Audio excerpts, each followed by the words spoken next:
Doctor. ¿Qué tal, Roberto? Vamos a continuar con esto.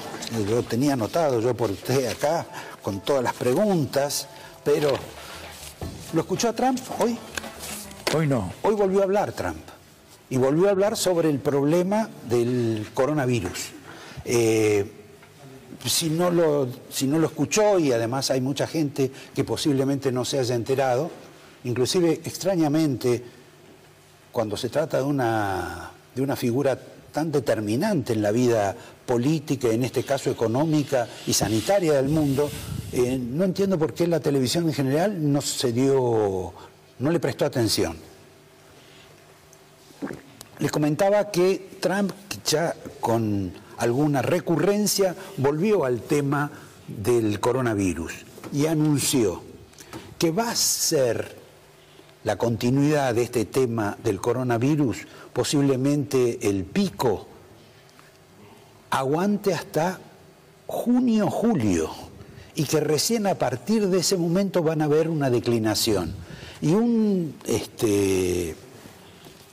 especialista tan reconocido como usted, que se llama Fauci, que hablan de que es el más importante de los Estados Unidos, sostuvo que hasta dentro de 6 meses no va a haber normalidad en los Estados Unidos en esta materia. Le quería preguntar a usted si este fenómeno, que tiene que ver aparte con el clima, ¿qué relación tiene con la Argentina? Si en la Argentina puede ser más largo el proceso o más corto, o igual al de los Estados Unidos. En general es muy difícil predecir, pero lo que sí sabemos que este coronavirus, que lo vimos en el 2003, en el 2002 con el SARS, en general a Latinoamérica no le afecta tanto. Nosotros lo que tenemos que tratar de evitar es que los pacientes se infecten unos de otros sin haber viajado al exterior a algunos de los países que tienen demasiados casos. Es muy difícil predecir cuándo va a terminar, pero yo nunca me voy a olvidar que con el SARS, que de pronto el virus mutó, se volvió benigno y desapareció. El SARS fue en el 2003. 2002-2003. Y un hecho que a mí me parece que es interesante es que en China ha disminuido muchísimo la cantidad de pacientes. Y esa disminución de la cantidad de pacientes a uno lo estimula a pensar que puede pasar lo mismo acá en un par de meses. Esto es que se desaparece. Desaparece, como se mutó y se volvió agresivo, se vuelve benigno y desaparece. Predecir cuándo va a ser, todos pensamos que un par de meses todavía lo vamos a tener. Decir cuándo es muy difícil, pero yo soy optimista de que nosotros por ahí en 3, 4 meses vamos a tener una situación distinta. Ahora, si uno le escucha a Angela Merkel, dijo que los alemanes se iban a contagiar entre el 60 y el 70%.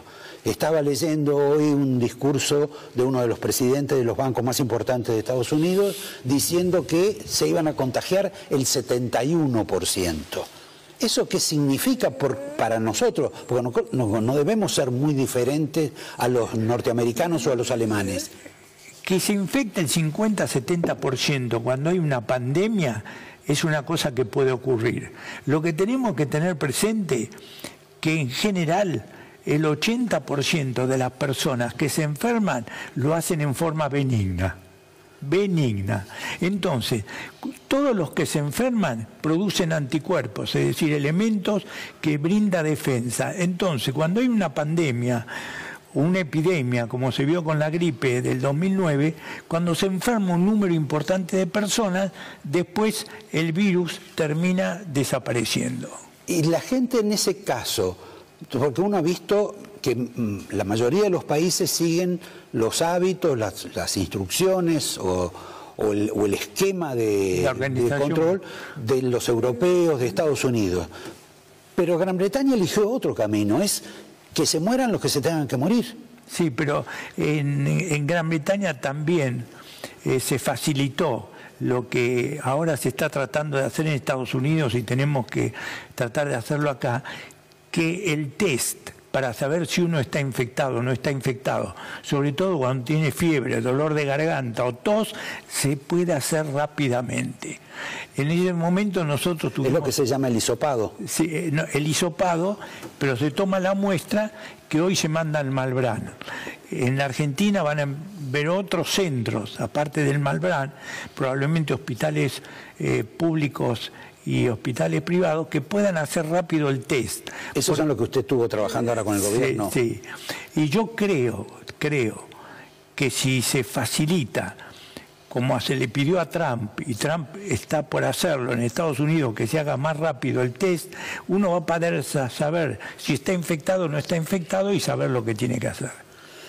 Ahora, yo cité el caso de Gran Bretaña, que la justificación, por lo menos que leí simplemente como periodista, o sea que alguien que no entiende nada, que ellos dicen que hay que dejar que la gente, que venga el virus, que la gente se como castiga a muchos, pero seriamente a pocos, y mientras esos muchos se van a inmunizar. Exactamente.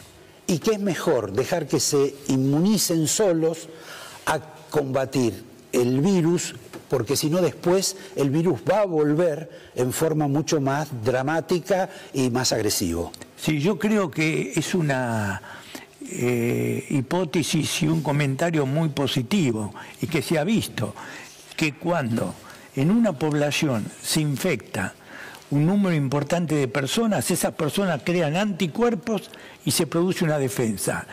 Lo de Alemania, si 60-70% se infectan, el 80% va a ser formas benignas y todos esos van a ser pacientes como si estuviesen vacunados contra la enfermedad.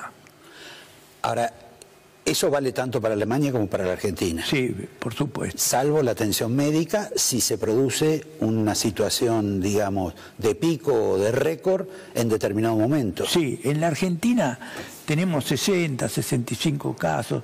Por suerte, fallecieron solo 2 y transmisión en la comunidad de persona a persona es muy bajo. De cualquier forma, yo veo que usted tiene acá el gel con alcohol, el lavado de manos es fundamental porque el virus está en la superficie. Entonces, lavándose las manos, muchas veces uno evita de transmitirle el virus a otra persona. Y eso es fundamental. No, no es aéreo. No es aéreo, es de superficie. ¿Por qué hay países que casi no tienen coronavirus? Y son países que uno, de antemano, por la cantidad de población, diría, esto tiene que reventar más que en China. Caso concreto, la India. La India es una situación que a mí también me inquietó mucho, porque tiene una población muy grande, están cerca de China y no tuvieron.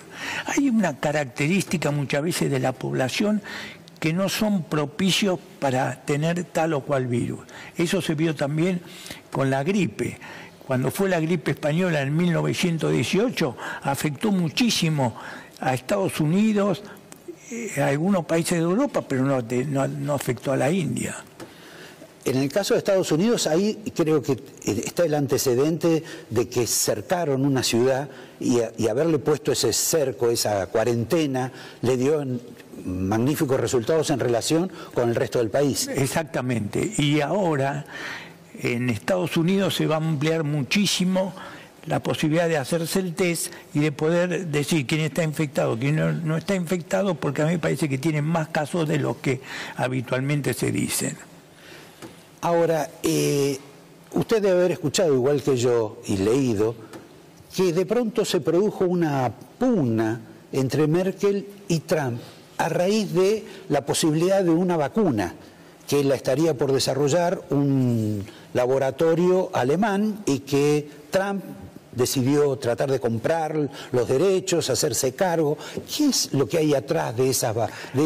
¿Es un negocio o qué es? Sí, hay 8 proyectos de vacunas, uno en Israel, Alemania, Estados Unidos, que están trabajando para hacer una vacuna.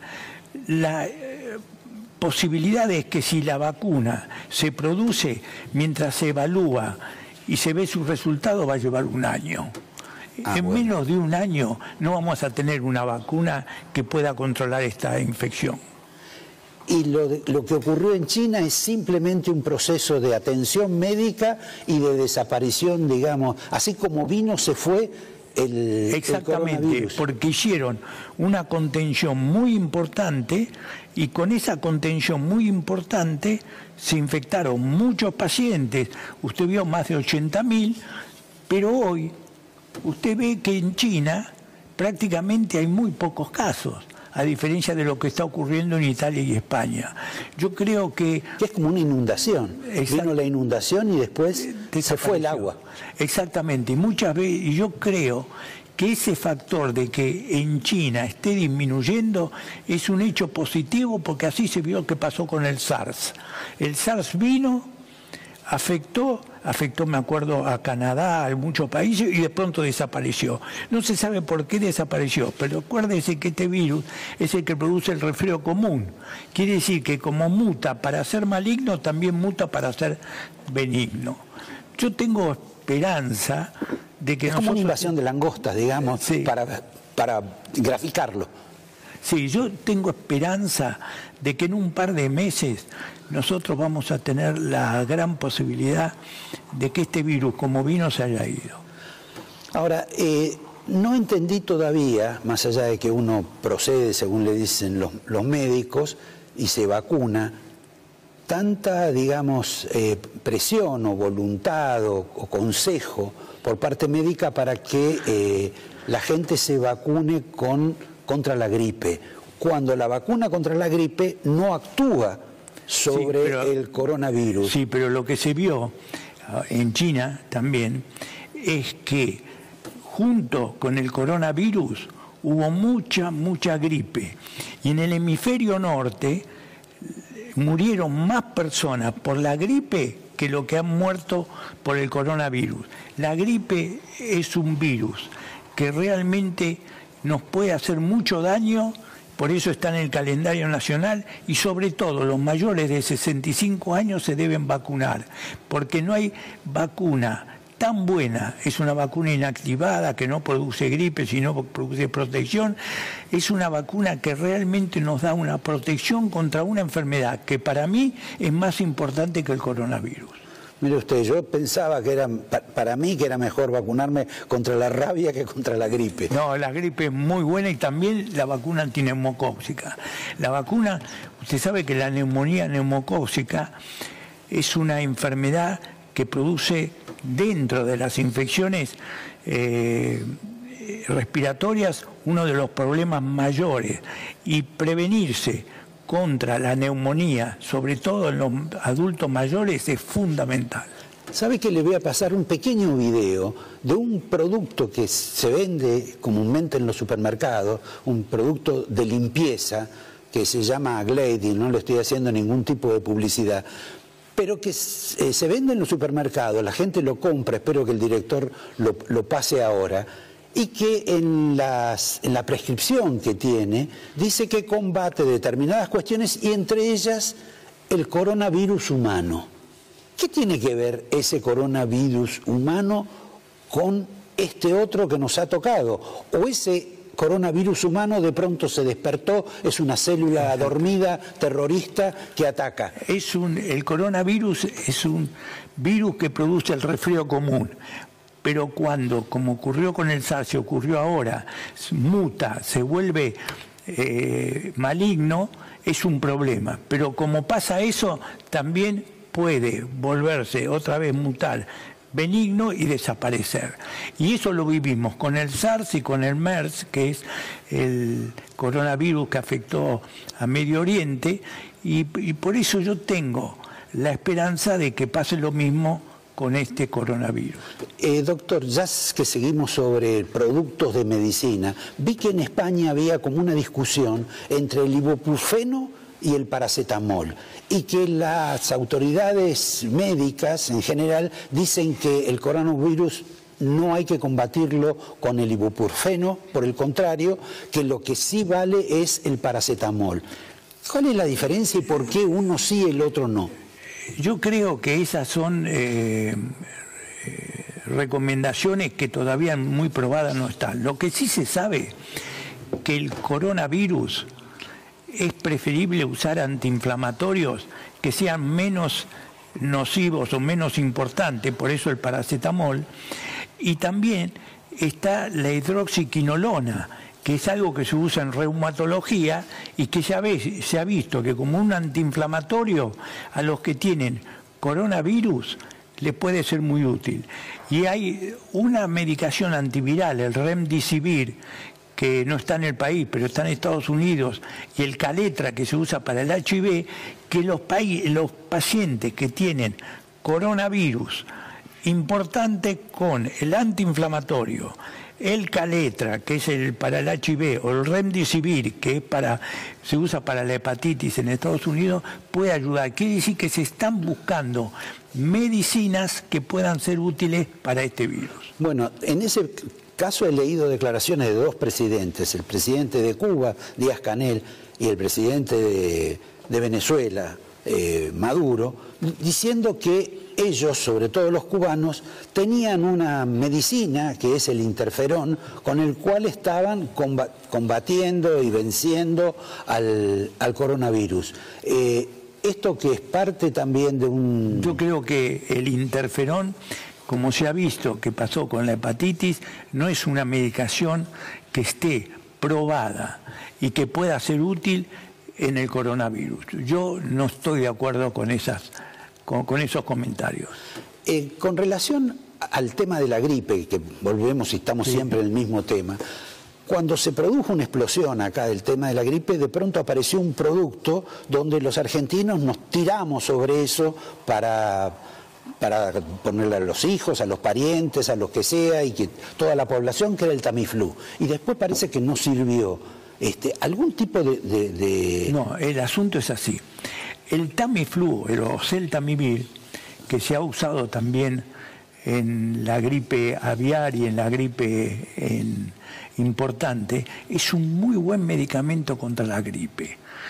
Si se da en las primeras 48 horas, quiere decir que si hoy uno tiene una gripe muy importante, el oseltamivir, el clásico Tamiflu, que uno tiene que ir a hospitales públicos porque no se vende muy fácil en la farmacia, es una medicación que 5 días puede ser muy útil frente a la gripe importante. En ese plano del combate contra esta plaga que tenemos ahora, usted ha estado cerca del gobierno. En alguna medida no debe ser crítico de algunas de las decisiones que tomó el gobierno, más allá de algunas declaraciones quizá que no fueron pertinentes por parte del ministro, inclusive por parte del presidente.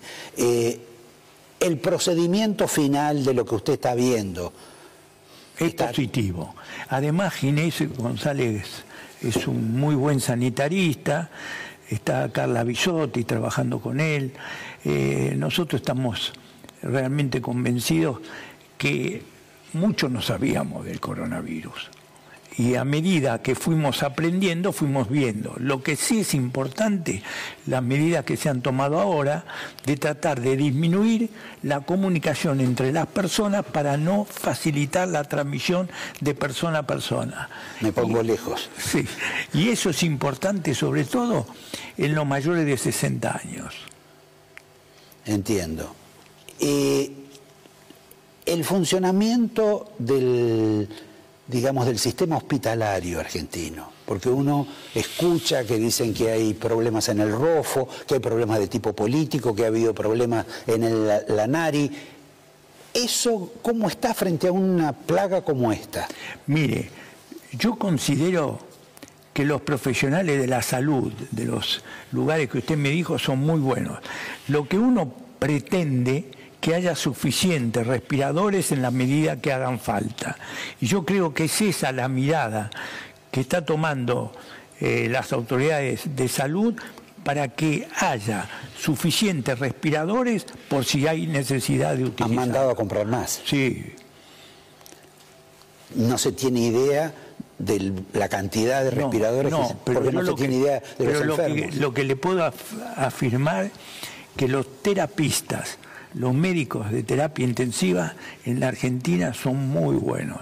Y yo creo que nos pueden ayudar mucho frente a la neumonía severa para manejarlos adecuadamente. Bueno, usted dice que estamos en buenas manos. Sí, yo creo que estamos en buenas manos y además yo tengo la esperanza de que en un par de meses este virus mute y se vuelva benigno, como ocurrió con el SARS y con el MERS en el 2001 y el 2002, que de pronto, como vino, se fue. Yo creo que esa posibilidad existe. No digo en un mes, pero porque nadie puede saber, pero yo creo que en un par de meses pueden las cosas cambiar. El frío y el calor no tienen mucho que ver con esto. Eso fue una leyenda que nos compramos todos. Sí, no tiene mucho que ver. O sea que estamos quizá en la misma etapa que los Estados Unidos. Exactamente. Eso del que se va a la montaña puede estar menos, puede ser menos pasible de la enfermedad. El que se va a un lugar solitario, el que se va al campo, ¿eso tiene algún tipo de validez? Porque esos se van ahí, pero tampoco tienen el médico al lado de repente o la asistencia médica que les correspondería. ¿Eso también importa? Eso puede ser positivo en el sentido de evitar el contacto entre uno con otro. Si la gente se va al campo o se va a la montaña o donde se va y haya menos contacto entre las personas, eso ayuda. Y lo que es importante, que si usted está frente a una persona que tiene fiebre, tos, dolor de garganta, estar más o menos a 1 metro, porque estando a 1 metro o más es poco probable que usted se infecte. Ya como pregunta final, ¿cuál es el sentido de una cuarentena de 14 días? ¿Por qué no de 8 o no de 22? Mire, 14 días es porque el periodo de incubación, es decir, cuando el virus viene, ¿cuánto dura hasta que aparece o no aparece? Son 14 días. En general, la mayoría de los pacientes que se enferman los hacen en los primeros 5 días, pero en general se dice que después de 14 días el que estuvo en contacto con una persona infectada ya se le terminó el periodo de incubación. Todas las enfermedades tienen periodo de incubación, el sarampión, la rubiola, y más o menos son entre 10 y 14 días. Ahora, en ese sentido, con el tema de la incubación, la persona que, por ejemplo, se queda en la casa, la obligan a que se quede en la casa. Lo hemos visto en Italia, lo hemos visto en España y posiblemente lo veamos en la Argentina. ¿Qué tiene de malo que la persona no socialice, pero por ejemplo salga a caminar a la calle? ¿Por qué razón se les impide hasta salir a la calle? Lo que se le está tratando, como no sabemos si está infectado o no, que no trate de estar en contacto con otras personas. Por eso se lo tiene en la casa, porque el que camine puede estar en contacto con otra persona y transmitirle la enfermedad. Por eso yo diría de que es una medida de precaución para evitar el contacto entre los que pueden estar infectados para que no le transmitan a los no infectados.